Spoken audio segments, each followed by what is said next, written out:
Welcome to study 24 Udaipur. MCQ series में आज का जो हमारा सबसे पहला प्रश्न है, किंग्ड डिमांड कर्व जो विंकुचित मांग वक्र होता है वो किसको प्रदर्शित करता है। सबसे पहले अगर हम बात करें तो विंकुचित मांग वक्र जो होता है वो ओलिगोपोली अल्पाधिकार बाजार के साथ में संबंधित होता है। अल्पाधिकार बाजार में कीमत में परिवर्तन से मांग में जो परिवर्तन होता है उसका अनुमान लगाना एक तरह से कठिन होता है और इस वजह से मांग वक्र अनिश्चित होता है। जब हम विंकुचित मांग वक्र की बात करें तो इसका जो ऊपरी भाग है वो इलास्टिक होता है, लोचदार होता है, जबकि यहां से मुड़ने के बाद में उसका जो भाग है वो होता है बेलोचदार। ठीक है, ये एक तरह से किसको प्रदर्शित करता है? प्राइस रिजिडिटी, कीमत दृढ़ता को। जो अल्पाधिकार बाजार होता है उसमें कीमत में एक तरह से स्थिरता की प्रवृत्ति पाई जाती है। देखिए, इसमें फर्मों की संख्या बहुत कम होती है, कुछ फर्में होती हैं। अगर कोई फर्म सोचती है कि वो अपनी वस्तु की कीमत को बढ़ा के अधिक लाभ कमा लेगी तो ऐसा अल्पाधिकार बाजार में नहीं हो सकता है। ठीक है, कीमत को अगर वो बढ़ाती हैं, जैसे कीमत अगर वो बढ़ा देगी तो क्या होगा, इससे जो उस वस्तु की मांग है उसके द्वारा उत्पादित वस्तु की मांग एक तरह से क्या हो जाएगी, कम हो जाएगी। क्योंकि दूसरी फर्में अगर वस्तु की कीमत को नहीं बढ़ाएगी, कीमत बढ़ाने पर दूसरी एक फर्म के द्वारा अगर कीमत बढ़ाई जाती है तो दूसरी फर्म उसका अनुसरण करेगी, ऐसा कोई जरूरी नहीं होता है, और जिससे उसकी वस्तु की मांग क्या हो जाएगी, कम हो सकती है। लेकिन अगर कोई फर्म ऐसा सोचे कि वो अपनी वस्तु की कीमत को कम करके, ठीक है, कीमत को कम करके वो क्या करें, अपनी वस्तु के क्रेताओं की संख्या को बढ़ा के, मांग को बढ़ा के वो अधिक लाभ कमा सकती हैं, तो ऐसा भी नहीं हो सकता है। क्योंकि अल्पाधिकार में अगर कोई फर्म अपनी वस्तु की कीमत को कम करती है तो इसका दूसरी फर्में भी अनुसरण करेगी, मतलब दूसरी फर्में भी क्या करेगी, अपनी वस्तु की कीमत को कम कर देगी। तो इससे क्या हुआ, कोई फर्म अगर वस्तु की कीमत को कम करती है तो दूसरी फर्म उसका अनुसरण करेगी और इससे किसी भी फर्म को लाभ नहीं होगा। इसलिए जो अल्पाधिकार बाजार होता है, ओलिगोपोली मार्केट होता है, उसमें मांग वक्र कैसा होता है, किंग्ड डिमांड कर्व होता है। विंकुचित मांग वक्र जो है वो एक तरह से क्या प्रदर्शित करता है कि अल्पाधिकार बाजार में जो कीमत है उसमें स्थिरता की प्रवृत्ति पाई जाती है, कीमत दृढ़ होती है, प्राइस रिजिडिटी को दर्शाता है। फर्स्ट ऑप्शन हमारा। नेक्स्ट देखिए सेकंड, इम्परफेक्ट कंपटीशन अपूर्ण प्रतियोगिता की जो अवधारणा है वो किसके द्वारा दी गई है? ठीक है, इम्परफेक्ट कंपटीशन की अगर हम बात करें तो इसका संबंध है श्रीमती जॉन रॉबिन्सन के साथ में।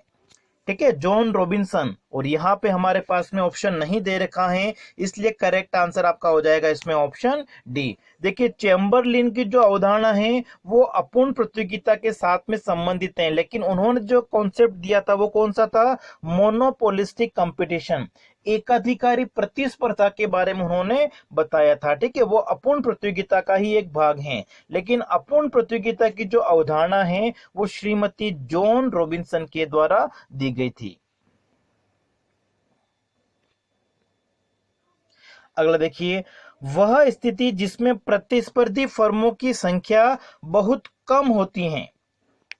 ठीक है, कॉम्पिटिटिव फर्म्स जो होती हैं बहुत कम होती हैं। ठीक है, कम का मतलब कुछ फर्में जो होती हैं, ये किसको दर्शाता है, ओलिगोपोली मार्केट को। अल्पाधिकार बाजार की स्थिति में जो होमोजीनियस प्रोडक्ट हैं, समरूप वस्तुओं को उत्पादित करने वाली फर्मों की संख्या बहुत कम होती है, और बहुत कम संख्या होने से क्या होगा, उनमें पारस्परिक निर्भरता पाई जाएगी। ठीक है, पारस्परिक निर्भरता का मतलब क्या हो गया, एक फर्म के द्वारा अपनी वस्तु की कीमत नीति में अगर परिवर्तन किया जाता है तो तुरंत दूसरी फर्मों को भी क्या करना पड़ेगा, कीमत में परिवर्तन करना पड़ता है। जैसा कि हमने फर्स्ट क्वेश्चन में देखा था, जिसमें जो डिमांड कर्व है वो कैसा बन जाता है, किंग्ड डिमांड कर्व होता है, विंकुचित मांग वक्र होता है, जो किसको दर्शाता है, मांग में अनिश्चितता को दर्शाता है और फर्मों की पारस्परिक निर्भरता को दर्शाता है।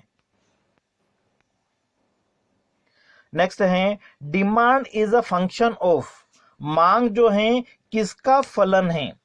देखिए, किसी भी वस्तु की मांग कम होगी या ज्यादा होगी उसे कौन कौन से तत्व प्रभावित करते हैं? तो बहुत सारे तत्व होते हैं, जैसे वस्तु की कीमत प्रभावित करती हैं, संबंधित वस्तुओं की कीमतें प्रभावित करती हैं, उपभोक्ता की आय प्रभावित करती हैं, जो रुचि है, फैशन है, ट्रेंड से वो प्रभावित करते हैं, एक्सपेक्टेशंस जो भविष्य के बारे में प्रत्याशाएं होती हैं वो प्रभावित करती हैं। बहुत सारे तत्व जो हैं वो वस्तु की मांग को प्रभावित करते हैं, लेकिन मुख्य रूप से किसी वस्तु की जो मांग होती है वो किसके साथ में संबंधित होती हैं?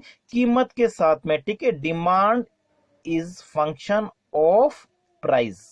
ठीक है, मांग जो है वो किसका फलन होता है? वस्तु की कीमत का। अगर वस्तु की कीमत अधिक होगी तो उस वस्तु की मांग क्या होगी? कम होगी। और वस्तु की कीमत कम होने पर उस वस्तु की मांग क्या होती है? अधिक होती है। तो मुख्य रूप से डिमांड, मांग जो है वो किसके ऊपर निर्भर करती है? वस्तु की कीमत के ऊपर निर्भर करती है, प्राइस के ऊपर डिपेंड करती है। अगला है समूह संतुलन। ग्रुप इक्विलिब्रियम की जो अवधारणा है वो किसके साथ में संबंधित है? देखिए, ग्रुप शब्द जो है, जब हम मोनोपोलिस्टिक कंपटीशन, एकाधिकारी प्रतिस्पर्धा की बात करें, तो एकाधिकारी प्रतिस्पर्धा में जो फर्में हैं उनके द्वारा जो वस्तु का उत्पादन किया जाता है वो क्या होता है? वस्तु विभेद होता है, प्रोडक्ट डिफरेंशिएशन होता है। ठीक है, प्रोडक्ट डिफरेंशिएट का मतलब क्या हो गया? सभी फर्मों के द्वारा जो वस्तुओं का उत्पादन किया जा रहा है उसमें कुछ अंतर होता है। इसलिए प्रोफेसर जो चेम्बरलिन थे उन्होंने उद्योग की जगह किस शब्द का प्रयोग किया था? समूह शब्द का प्रयोग किया था। तो यहाँ पे समूह संतुलन जो है वो किसके साथ में संबंधित है? एकाधिकारी प्रतिस्पर्धा के साथ में संबंधित है, मोनोपोलिस्टिक कंपटीशन के साथ में संबंधित है। अगला देखिए, तटस्थता वक्र विश्लेषण में कीमत प्रभाव उत्पन्न होता है। ठीक है, देखिए, जब हम कीमत प्रभाव की बात करते हैं तो कीमत प्रभाव एक तरह से क्या दर्शाता है कि किसी वस्तु की कीमत, प्राइस में अगर चेंज होता है तो कीमत में परिवर्तन होने से उस वस्तु की मांग में जो परिवर्तन होगा। देखिए, जैसे दो वस्तुएं हैं, एक्स वस्तु हैं, वाई वस्तु हैं, तो कीमत प्रभाव क्या दर्शाता है कि अगर एक्स वस्तु की कीमत में परिवर्तन होता है तो इस एक्स वस्तु की मांग में क्या परिवर्तन होगा? जब वाई वस्तु की कीमत एक तरह से स्थिर रहे, उपभोक्ता की जो आय होती है वो स्थिर रहे। तो उपभोक्ता की आय के स्थिर रहने पर, दूसरी वस्तुओं की कीमतों के स्थिर रहने पर, जब किसी वस्तु की कीमत में परिवर्तन होता है तो उस वस्तु की मांग पे क्या प्रभाव पड़ेगा? उसको हम क्या कहते हैं? कीमत प्रभाव कहते हैं। तो यहाँ पे जो आपका करेक्ट आंसर है वो कौन सा होना चाहिए? ऑप्शन फर्स्ट होना चाहिए। ठीक है, कीमत में परिवर्तन से उस वस्तु की मांग पे क्या प्रभाव पड़ेगा? उपभोक्ता उस वस्तु की अगर ज्यादा मात्रा खरीद पाता है, इसका मतलब उपभोक्ता बेहतर स्थिति में होगा।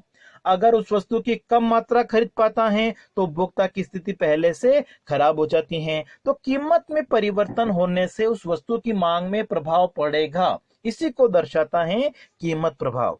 अगर हम प्रतिस्थापन प्रभाव की बात करते हैं, ठीक है, सब्स्टिट्यूशन इफेक्ट की, तो प्रतिस्थापन प्रभाव में क्या होता है? किसी एक वस्तु, जैसे कि एक्स वस्तु है, इसकी कीमत अगर बढ़ जाती है, और मतलब ये कीमत बढ़ने का मतलब क्या हो गया? ये वस्तु महंगी हो गई है। और दूसरी वस्तु वाई, ठीक है, वाई की कीमत अगर कम हो जाती है, मतलब वाई वस्तु क्या हो जाती है? सस्ती हो जाती हैं। तो एक वस्तु की कीमत बढ़ने से वो महंगी हो जाती हैं, और दूसरी वस्तु की कीमत अगर कम हो जाती है तो वो सस्ती हो जाती है। मतलब कहने का मतलब, तो एक वस्तु के सस्ते होने से और दूसरी वस्तु के महंगे होने से उपभोक्ता के ऊपर क्या प्रभाव पड़ता है? ठीक है, मतलब जो इस वस्तु की कीमत बढ़ी है और इस वस्तु की कीमत के सस्ती होने से जो प्रभाव है, संतुलन की जो स्थिति वो पहले वाली बनी रहती है, उसको दर्शाता है प्रतिस्थापन प्रभाव।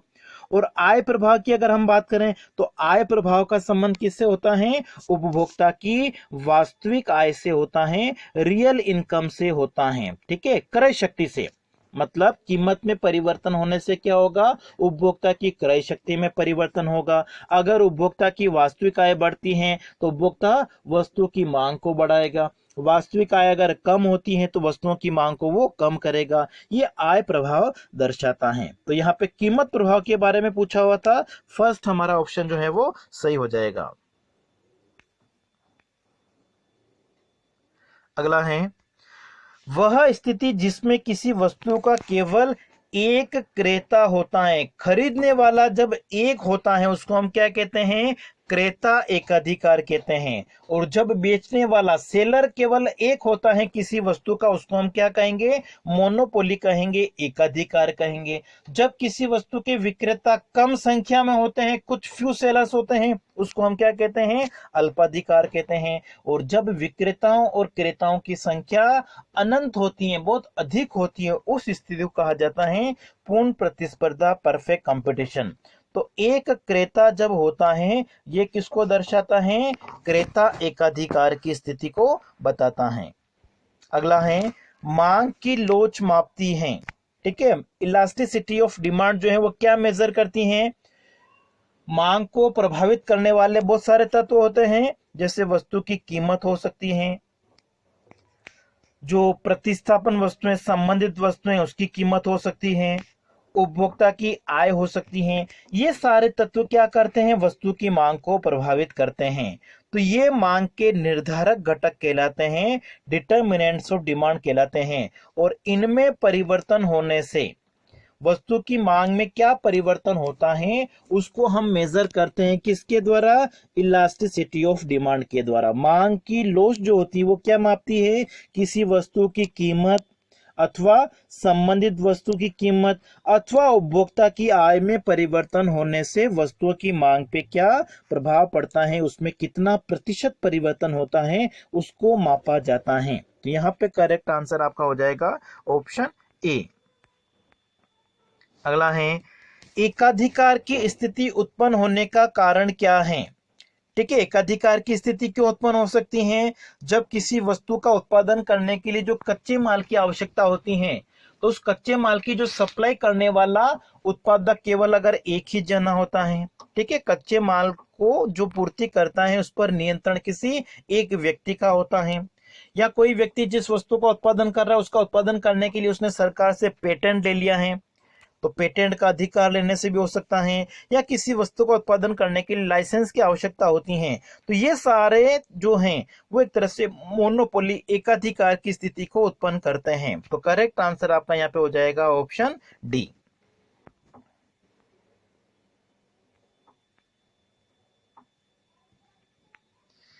फिर आज का जो हमारा अंतिम प्रश्न देख लेते हैं, गिफिन वस्तुओं के संदर्भ में आय प्रभाव होता है। तो देखिए, गिफिन वस्तुओं में आय प्रभाव, ठीक है, किस प्रकार का होता है, ऋणात्मक होता है। ठीक है, आय बढ़ने के साथ में लोग क्या करते हैं, जो घटिया वस्तुएं हैं उसका प्रयोग क्या करेंगे, कम कर देंगे। प्रतिस्थापन प्रभाव भी क्या होगा, ऋणात्मक होगा। लेकिन जो आय प्रभाव है वो अधिक शक्तिशाली होता है। तो गिफिन वस्तुओं में आय प्रभाव जो होता है वो प्रतिस्थापन प्रभाव की तुलना में अधिक शक्तिशाली होता है। गिफिन वस्तुओं के बारे में पूछा हुआ है यहाँ पे, इसलिए करेक्ट आंसर आपका हो जाएगा ऑप्शन डी।